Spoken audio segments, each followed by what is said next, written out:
Bonjour à tous et bienvenue sur Généalogie pratique. Le 27 juin va se dérouler le premier salon virtuel de généalogie. C'est un vrai salon de généalogie, mais virtuel, c'est-à-dire que vous allez passer par un site pour pouvoir discuter avec les exposants et puis assister à des conférences généalogiques. Pour en savoir plus sur cet événement, j'ai demandé à Alain Rouault, l'un des instigateurs du projet, de venir nous présenter le salon virtuel de généalogie. Alors bonjour Alain, Bonjour Laurent. merci beaucoup d'avoir accepté mon invitation. Alors bien entendu, le but de cet entretien, c'est de présenter le salon virtuel de généalogie. Est-ce que tu pourrais premièrement commencer par présenter le collectif qui prépare cet événement? Oui, même la genèse du projet, tout Mhm, simplement. Alors, en fait, ce projet est né du confinement, comme plein d'autres par mhm, ailleurs.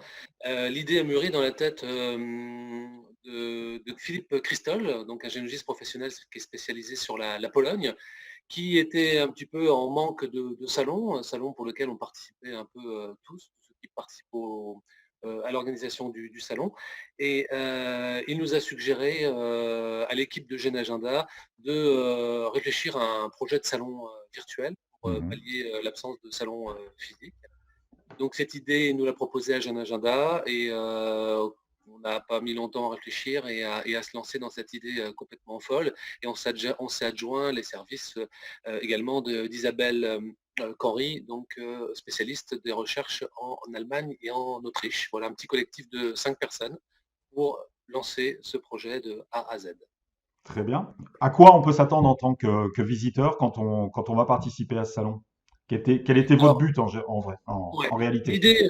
L'idée générale de notre projet, sur lequel on n'a pas dévié depuis le début, c'est de calquer le salon traditionnel physique et de le rendre simplement virtuel. En cela, on a réfléchi à une organisation autour à la fois de conférences qui font partie la plupart du temps des animations lors des salons et de la présence en grand nombre d'exposants avec des spécialités tout à fait variées, que ce soit des associations, des sociétés ou des professionnels de la généalogie. Donc, notre idée, Mhm. c'était que depuis ce salon, le visiteur, à travers un site dédié, donc salonvirtueldegénéalogie.com, puisse accéder à toutes ces animations et rentrer en contact, euh, tant écrit que vidéo, avec, Mhm. euh, avec les exposants. Voilà notre principe de base. D'accord. Et si j'ai tout compris, il est important de dire aussi que c'est gratuit pour les visiteurs et pour les exposants. Tout est gratuit. Absolument. Au fondement de notre projet, c'était la totale gratuité. On s'investit bénévolement dans l'opération. On prend en charge même les coûts de développement du Mhm. site et tout ce qui va avec. Mais l'idée première, c'était la totale gratuité et l'universalité pardon, du site. Donc c'est gratuit pour les visiteurs, c'est gratuit pour assister aux conférences, c'est gratuit pour les exposants. Tout est gratuit.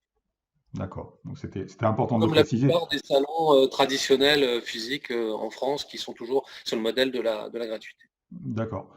Euh, donc tu as parlé d'exposants, tu as parlé d'activités, de conférences. Donc un visiteur qui va venir sur le site, dont on voit une copie sur l'écran. Je vois qu'il y a un bouton accès au stand exposant et accès direct aux conférences. Donc, il faut s'attendre à avoir un contact vidéo avec ces différentes possibilités. Alors, c'est une possibilité, mais ce n'est pas une obligation. D'accord. Euh, alors, au niveau des conférences, par exemple, sur l'onglet conférences, on accède directement à un planning des conférences qui est encore en cours, puisque l'appel à candidature va jusqu'au 7 juin. Donc là, on est encore en train de recueillir des candidatures pour des conférences. Mhm. Ça nous permettra d'avoir au passage un programme assez varié, assez diversifié et riche au niveau des conférences sur cette journée. Mhm. Et notre objectif, c'est qu'en dehors des conférences, on puisse accéder à des stands virtuels. Et là, en fait, chacun fait ce qu'il veut. Le principe de ce stand virtuel, c'est un stand qui est aux couleurs de l'exposant, hein, qu'il soit association ou professionnel, qui reprend ses logos, sa charte graphique autant que possible, qui renvoie vers des liens, vers ses réseaux sociaux, ses sites ou ses bases de données, Mhm. sur lesquels on peut télécharger les documents qu'il nous a préalablement fournis, comme un bulletin d'adhésion d'association, une plaquette de présentation des activités. Et là, il y a deux possibilités d'interagir avec les exposants, soit un forum de discussion où on peut donc échanger par écrit avec l'exposant. C'est des forums privés, donc qui sont dédiés à chaque stand. Mhm. Et si on souhaite aller un peu plus loin dans la discussion ou avoir quelque chose de plus interactif, on accède à un système de visioconférence où le visiteur va directement entrer en contact avec l'exposant, soit de manière publique dans le cadre d'une conférence où plusieurs personnes, une vidéoconférence, pardon, où plusieurs personnes peuvent discuter en même temps, Mhm. ou soit, ça c'est au gré des exposants, dans des conversations plus privées sur différents médias qui sont prévus pour se faire. D'accord. Donc pour les gens qui nous regardent, j'ai une copie d'écran du site. Donc le programme des conférences se trouve dans le menu conférences, programme des conférences. Donc le programme des conférences sera affiché en ligne dans quelques jours. C'est ça. Oui. Voilà, Et ici, d'ici une dizaine de jours. oui, pardon, je t'ai coupé, excuse-moi. D'ici une dizaine de jours, pour la mi-juin, on aura tout planifié et tout sera détaillé sur cet onglet. D'accord. Et pour ensuite rejoindre les exposants, il y a un menu exposants. Et si j'ai bien compris, les exposants seront divisés en villages qui sont des villages thématiques. C'est ça. Donc le principe, c'était d'essayer de garantir une bonne visibilité de tous les exposants et faciliter la recherche pour un visiteur qui cherche quelque chose de précis. Donc on a décliné des espaces qu'on a appelés villages. Il y a un village association, un village expert, un village dédié à la représentation généalogique, un village dédié aux institutions. Donc le visiteur choisit le village qui lui plaît et va à l'intérieur pouvoir accéder à différents exposants qui sont inclus dans ce village. C'est une des possibilités d'accès de l'onglet exposant. Mhm. On a aussi un accès cartographique. Donc le principe, c'est que le visiteur, s'il a besoin de trouver des associations ou des experts en lien avec une région particulière sur laquelle il effectue ses recherches généalogiques, il Mhm. pourra accéder par ce biais-là cartographique à des exposants donc localisés. Et puis, il y a un autre accès qui est la liste des exposants alphabétique, tout bêtement, pour n'oublier personne et donner les chances aux exposants d'avoir tous la même visibilité. Donc là, c'est simplement un annuaire des Mhm. exposants. Pour participer, donc, on peut vous joindre en venant directement sur le site Salon virtuel de généalogie que vous voyez tous à l'écran en ce moment.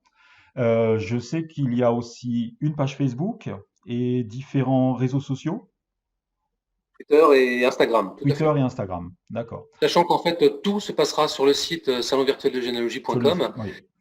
à la fois l'accès au stand et l'accès aux conférences. En fait, toutes les conférences seront diffusées sur le site et sur le stand en fait, des exposants ou des conférenciers. D'accord, très bien. Donc je mettrai soit dans le texte du blog, soit dans les commentaires sur YouTube, les différents liens qui permettent de venir sur le site et sur les différents réseaux sociaux. Pour être complètement complet, est-ce que tu peux rappeler les heures d'ouverture du salon? Alors le salon ne se tiendra uniquement que le samedi 27 juin, donc Mhm. c'est la veille des élections, donc pas d'excuse pour ne pas venir. Et l'horaire d'ouverture, c'est 9h, 18h, 9h, sachant 18h. qu'en voilà, c'est à peu près le programme pour les conférences, mais après, rien n'empêche les exposants, c'est l'avantage d'un salon virtuel. S'ils ont besoin de dépasser après 18 heures, ils peuvent continuer leur conversation avec les visiteurs. Il est même très probable qu'une partie du contenu soit aussi disponible quelques jours après le salon. Les conférences, par exemple, Mhm. certaines animations qu'on prévoit. J'en ai pas parlé, mais on prévoit des animations plutôt original, en lien bien sûr avec la généalogie. Donc ça pourra rester un peu sur le site. Mais après, l'interaction avec les exposants n'aura lieu que le samedi. Très bien, très bien. En attendant, peut-être une seconde édition si la première est Il un faut succès. l'espérer. Ça va être un succès, il y a pas de raison, hein. Bon, et Alain, maintenant, il me reste à te remercier. C'était vraiment très, très gentil de prendre du temps pour répondre à mes questions. Et bien sûr, je veux passer un grand bravo et un message d'encouragement, parce que je sais très bien le travail que ça représente, à toutes les personnes qui participent à l'élaboration et à la réalisation du projet. C'est vraiment un super projet. Bravo à tous. Merci, c'est gentil.